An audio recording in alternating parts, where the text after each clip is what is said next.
Saludos para todos, Dios los bendiga. Continuamos hoy entonces nuestra carrera hoy hacia esa meta que solo puede ser conocer la voluntad del Padre a través del Hijo y a través de su palabra. Damos gracias por la confianza semana a semana. Recuerde que si este video es la primera vez que lo encuentra, recuerde hacer clic en el botón de suscripción y también hacerle clic en el botón de like para que nos ayude en este ministerio que Dios ha puesto en nuestro corazón y podamos llegar a muchas personas que no conocen a Dios. Continuamos hoy con el capítulo 17 de Mateo y seguimos adelante, pues como decía, en esa carrera hacia esa meta que siempre debe ser Jesús y que siempre debe ser nuestra vida. No pierda de vista que Dios nos da la oportunidad día a día. No le cierre las puertas, no permita que el orgullo, que la soberbia le impida poder encontrar la respuesta que usted tanto busca. Quizás este mensaje le pueda servir para poder hallar ese camino, para poder hallar esa voz que usted estaba esperando escuchar y que Dios la envía a través de este mensaje. No porque sea yo, sino porque es su bendita palabra la que aquí estudiamos. Pongámonos en la presencia de Dios y pidámosle que sea su Espíritu el que toma control de nuestra mente, de nuestra alma, de nuestras emociones, y que sea, Señor, solo tu voz la que escuchan nuestros oídos. Abre, Padre, nuestros oídos espirituales, abre nuestros oídos físicos y permite que podamos comprender hoy lo que nos quieres decir y que podamos desatar tu poder en nuestras vidas. Te lo pedimos, Padre. Vámonos para el capítulo 17, en el versículo 24, dice el impuesto del templo. Cuando Jesús y sus discípulos llegaron a Cafarnaúm, los que cobraban el impuesto del templo se acercaron a Pedro y le preguntaron: ¿su maestro no paga el impuesto del templo? Sí lo paga, respondió Pedro. Al entrar Pedro en la casa, se adelantó Jesús a preguntarle. Bueno, vamos a hacer la pausa ahí para que vayamos estudiando. Número 1, ¿dónde estaban en Cafarnaúm? ¿Dónde es este lugar? Este lugar es un lugar al noreste de Jerusalén, cerca a Galilea, un poco más arriba al norte de Nazaret, donde estaban entonces Jesús y sus discípulos. Y dice que cuando llegan ahí, un representante del templo sale no a atacar a Jesús, sino que sale a atacar a Pedro como representante de los discípulos y de Jesús. Y le pregunta, y más que una pregunta, es una acusación. Y le dice: tu maestro no paga el impuesto del templo. ¿Qué es eso del impuesto del templo? Cuando el templo de Jerusalén todavía existía, el templo de Dios allá en Jerusalén todavía existía ese tipo de tax o de diezmo para la manutención del templo. Entonces cada persona tenía que dar medio shekel, que era la moneda de Israel, o lo que se conocería en este tiempo entonces como 2 denarios.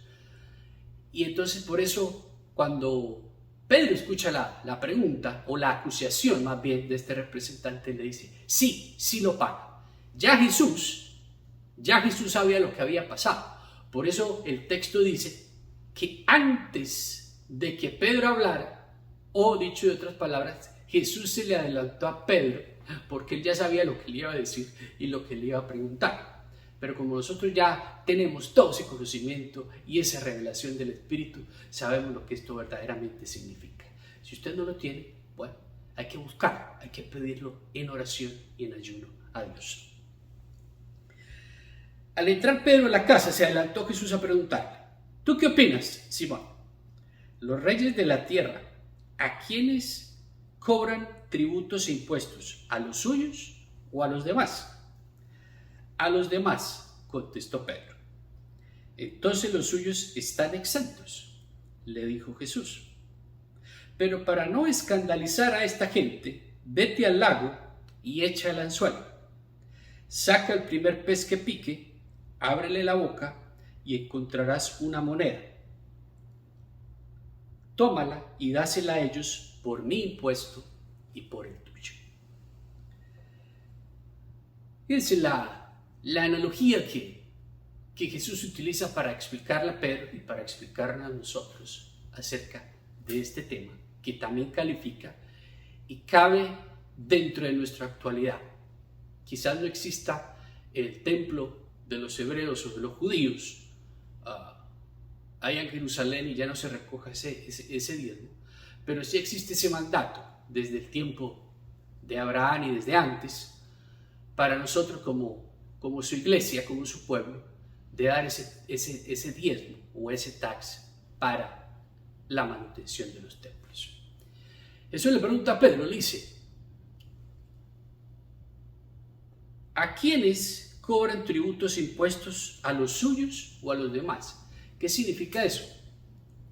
Que en el sentido figurado de la espiritualidad, Dios, Padre, la casa, el templo es la casa de Dios. Jesús venía ¿en quién? En representación del Padre, aunque también es Dios.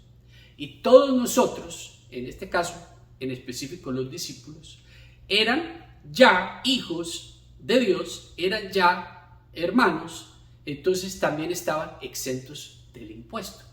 ¿Por qué? Porque lo que Jesús estaba imponiendo era ese nuevo reino, era esa nueva manera de vivir a través de la voluntad del Padre reflejada en la Escritura.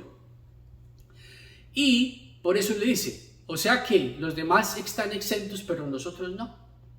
Sí, pero para que no se escandalicen, ve y pesca, y la moneda que vas a encontrar en ese pescadito se la das al representante como nuestro diezmo.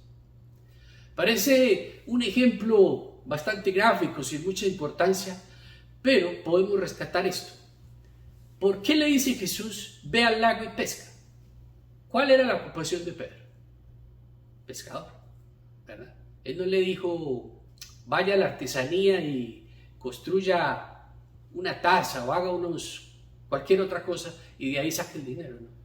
Va y le dice, vaya al lago, tire el anzuelo y el primer pez que saque, no importa si es grande, si es pequeño, sáquelo, y una vez usted le abra la boca va a encontrar la moneda.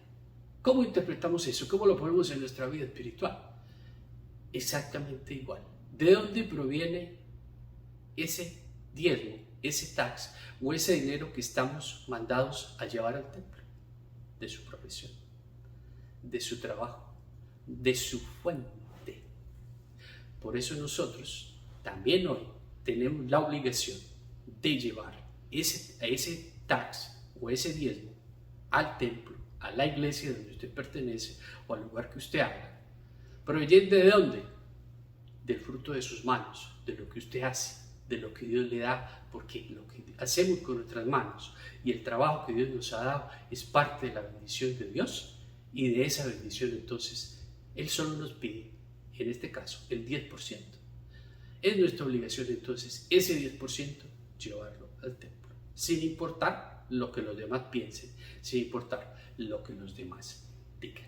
No deje pasar por alto esto, porque en este tipo de cosas es donde realmente probamos nuestra fe. Recuerde que en la obediencia es donde se prueba la fe. Usted no puede estar de acuerdo, y a Dios no le interesa que usted no esté de acuerdo. Él le dice, está bien, usted puede estar en desacuerdo conmigo, pero obedezca. Obedezca por la razón que sea, pero obedezca porque cuando usted obedece, Dios asume las consecuencias de su vida. Pero cuando usted desobedece a Dios y prefiere vivir en sus propios términos, ¿quién queda como el único para ser consecuente con lo que acaba de ocurrir o los actos que usted desea hacer? Usted mismo. Siempre será mejor tener el respaldo de Dios en todo lo que hacemos, en todo lo que hacemos, por más que usted no esté de acuerdo. Si usted no está de acuerdo con lo que está escuchando y le molesta y le fastidia en el oído lo que le estoy diciendo, usted tiene un problema espiritual, porque todavía no ha entendido lo que este libro significa. Recuerda que no es mi voz, no es lo que yo le estoy diciendo, es lo que Dios Padre ha mandado a decir a través de la Escritura. Sigamos, comenzamos el capítulo 18. El más importante en el reino de los cielos. En ese momento los discípulos se acercaron a Jesús y le preguntaron, ¿quién es el más importante en el reino de los cielos? Él llamó a un niño y lo puso en medio de ellos. Entonces dijo, les aseguro que a menos que ustedes cambien y se vuelvan como niños, no entrarán en el reino de los cielos. Por tanto, el que se humilla como este niño será el más grande en el reino de los cielos. y el que recibe en mi nombre a un niño como este, me recibe a mí. Pero si alguien hace pecar a uno de estos pequeños que creen en mí, más le valdría que le colgaran al cuello una gran piedra de molino y lo hundieran en lo profundo del mar.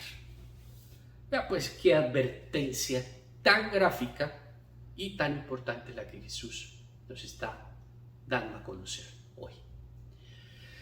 Dentro de los seguidores de Jesús, dentro de la iglesia, dentro de los creyentes, se ha levantado un movimiento o una acción que se conoce como el orgullo espiritual. Y ese orgullo espiritual nos lleva a pensar equivocadamente que alguno de nosotros es más importante que el otro, y que yo soy más importante para Dios, y que lo mío es más importante que lo tuyo, y que yo tengo más influencia en el cielo que tú. Y eso es totalmente falso. Fíjense lo que está ocurriendo, si no se ha dado cuenta. Los discípulos estaban peleando entre ellos, tratando de descifrar quién era el más importante. Y era tanta su ignorancia, aun cuando estaban caminando con Jesús ya mucho tiempo, que todavía eran capaces de preguntarle semejante cosa a Jesús y decirle: ¿cuál es el más importante en el reino de los cielos? Pensando que él iba a decir tú, o decir algún nombre. Pero en lugar de responder como ellos esperaban que él les respondiera, él les dice: si el más importante del reino de los cielos es como un niño, y trae un niño y lo sienta en medio de ellos. ¿Qué significa eso? El niño, un muchacho, un niño de una edad baja, es una persona mansa, es una persona que todavía escucha la voz de los padres para poder tomar acción en ciertas cosas. Es una persona que escucha y se deja moldear su carácter, se deja moldear su personalidad y se deja enseñar cuál es el camino del bien y cuál es el camino del mal. Por eso es que nosotros tenemos que volvernos como niños y poder escuchar la voz de Dios y ser lo suficientemente humildes y dejar la soberbia y el orgullo y la lépara del orgullo que nos carcome por dentro y nos impide escuchar lo que Dios nos quiere decir, para poder que Él nos moldee y nosotros poder escuchar su voz y que Él nos diga a la derecha, a la izquierda, por aquí sí, por aquí no, esto sí, esto no. Pero nosotros, a medida que avanzamos y que pensamos que tenemos mucha fe y que conocemos mucho de Dios, entonces pensamos que no necesitamos de esas cosas y que no necesitamos que nadie nos esté diciendo: eso no lo haga, esto sí lo haga, esto está bien, esto está mal, porque nuestro orgullo espiritual nos dice que no nos equivocamos, que nosotros no la sabemos toda, que no necesitamos de nada ni de nadie que nos diga, porque yo puedo por mi propia fuerza y por mi propio poder. Y eso es totalmente errado y en contra de la Escritura, porque eso es lo que está diciendo Jesús. Y agrega a esa explicación y dice: y hay del que haga pecar a un niño como estos, más le valdría que le amarraran una piedra de molino. ¿Usted conoce una piedra de molino? Es una cosa gigantesca, y que lo lanzara al fondo del mar y lo ahogara. ¿Qué significa eso? Que nosotros muchas veces cometemos el error y en lugar de orientar, en lugar de enseñar, en el lugar de ser ejemplo, nos convertimos en piedras de tropiezo y en instrumentos de maldición para pequeños como estos o para personas que están comenzando a conocer de Dios y a conocer lo que es del reino.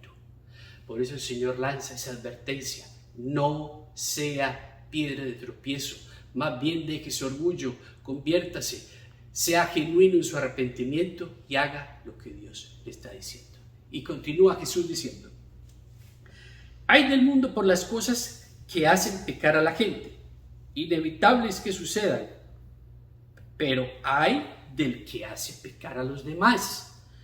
¿Qué dice esto? Que el mundo como tal, en su descomposición social de la actualidad, hace una cantidad de cosas que hacen llevar a la gente a pecar. ¿Por qué? Porque en lugar de escuchar la voz de Dios, escuchan la voz del mundo. Y en lugar de preguntar y de llevar una vida de orden y una vida orientada a través del Espíritu Santo, están viendo es que el mundo qué es lo que hace, qué es lo que las redes sociales dicen, o qué es lo que el supuesta persona que tiene mucho poder y mucha sabiduría dice para poder tomar una decisión. Y eso es totalmente errado. Y por eso Jesús dice,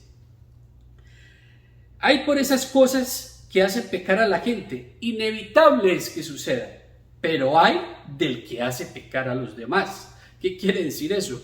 Que ahí, cuidado con el que conoce la verdad, cuidado con el que sabe lo que es bien, pero aún así elige actuar mal. Y en lugar de ser ejemplo para una persona, termina siendo piedra de tropiezo o piedra de destrucción para esa persona. Y sigue lanzando la advertencia. Si tu mano o tu pie te hace pecar, córtatelo y arrójalo.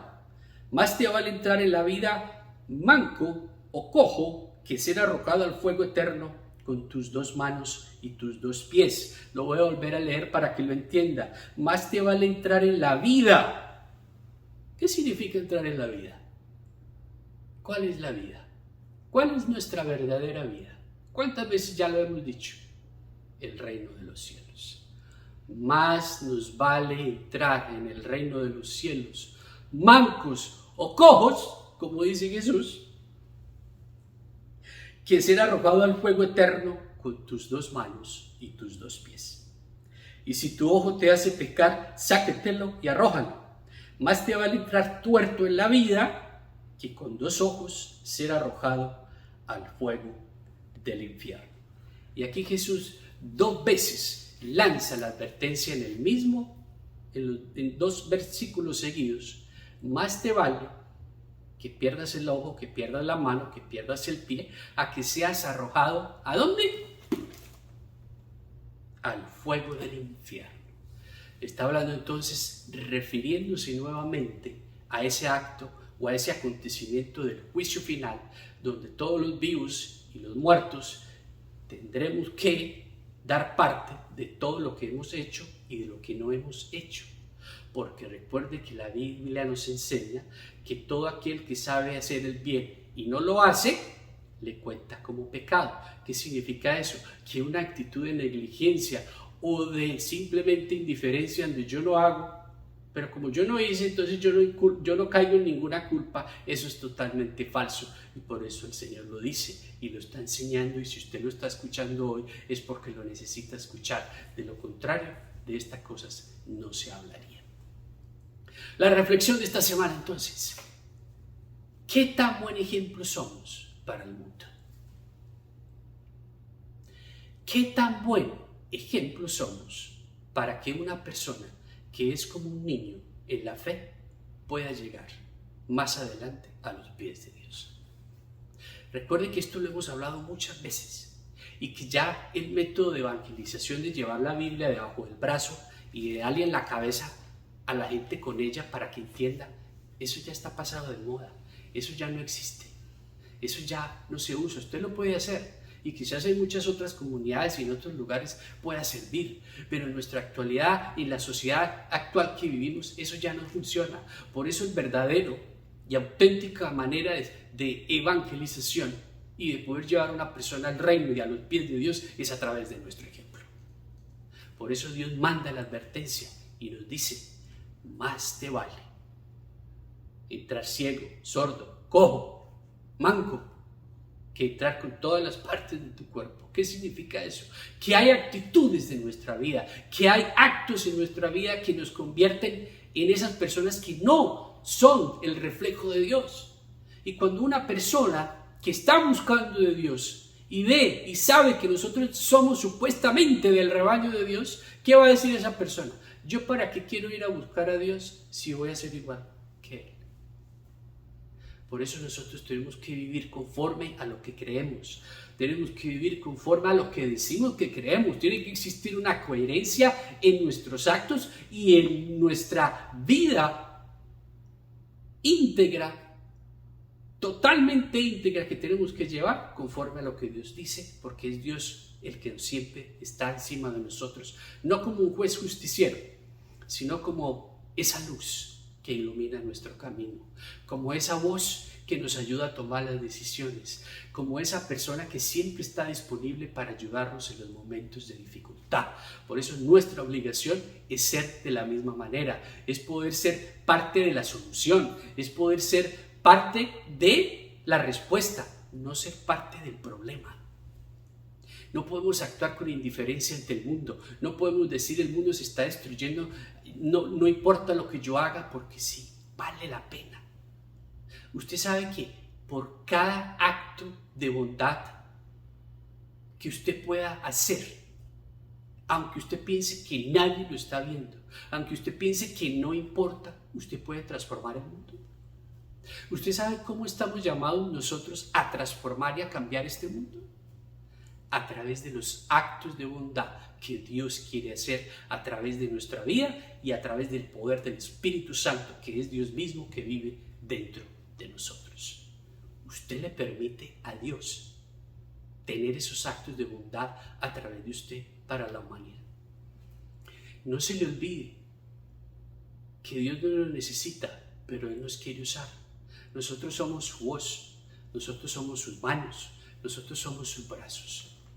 ¿A quién usted utiliza sus labios para darle una palabra de fe, una palabra de esperanza cuando más lo necesita?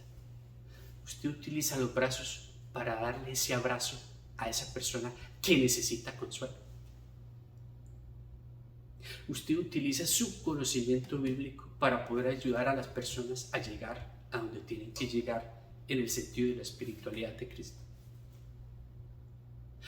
O a veces nos convertimos simplemente como jueces, donde el único músculo que movemos es la lengua y el dedo para acusar. Y eso no es lo que Dios espera de nosotros. Dios espera que seamos hombres de verdad, hombres que podamos dar un testimonio de fe verdadero, hombres y mujeres que podamos ser verdadera luz en medio de la oscuridad, que podamos ser parte de la solución y no del problema, que podamos actuar con amabilidad, con bondad, con paciencia, con alegría, en paz con los demás, para poder reflejar que es Dios del cielo el que vive dentro de nosotros. No se le olvide eso. Y por más enojado que esté, o por más que una situación lo saque de casillas, no se le olvide que el Dios del cielo es más grande que lo que usted está sintiendo y más grande de lo que usted está pensando. Dele la oportunidad al Espíritu de que realmente viva dentro de usted y actúe de la manera correcta. No sea piedra de tropiezo para aquellas personas que no conocen de Dios. Y que juntos, de la mano de Dios, y con el poder del Espíritu Santo podamos ser esos soldados de ese ejército celestial ante el cual Dios nos da su poder sobrenatural para poder entonces llegar a donde tenemos que llegar, para poder expandir el reino, para poder anunciar las buenas nuevas, para poder anunciar el Evangelio y poder dar la voz de aliento, la voz de vida que la gente necesita escuchar en ese momento de dificultad. Seamos pues entonces mansos y humildes de corazón para que Dios actúe a través de nuestra humanidad. Recuerde seguirnos a través de las redes sociales, a través del Facebook y del Instagram, donde seguimos este trabajo esencial acerca de la obediencia. Recuerde el proyecto alterno que llevamos de los coloquios, donde llevamos en el número 2 para que sigamos aprendiendo acerca de esa escatología de los últimos tiempos. Que el Señor los bendiga y los guarde. Que el Señor los mire con agrado y les extienda su amor. Que el Señor les muestre su favor y les conceda su paz.